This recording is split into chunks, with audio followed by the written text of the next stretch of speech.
Viral, pria ini diam-diam merekam pengunjung lain gelagapan saat ditanya.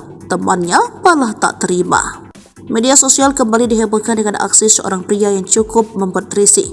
Pria tersebut diam-diam merekam pengunjung lainnya di sebuah restoran. Bukannya mengakui aksinya, pria tersebut malah banyak alasan. Dalam keterangan video yang beredar di media sosial, pria berkemeja biru gelap itu diduga merekam video seorang wanita diam-diam. Wanita tersebut akhirnya menghampiri si laki-laki dan mempertanyakan mengapa ponselnya menyorot ke arahnya. Pria tersebut membantah telah memvideokan si wanita. Padahal, si wanita sebelumnya tak menuduh pria tersebut merekamnya. "Saya nggak videoin mbak," kata si pria. "Saya nggak bilang mas video saya, tapi kenapa mas ngomong?" tanya wanita tersebut. "Saya video suasana," jawab pria itu lagi. Pria tersebut meminta video CCTV sebagai bukti. Hingga akhirnya terbukti dengan jelas bahwa pria tersebut melakukan tindakan yang membuat wanita itu tak nyaman. Pria tersebut akhirnya meminta maaf atas tindakannya.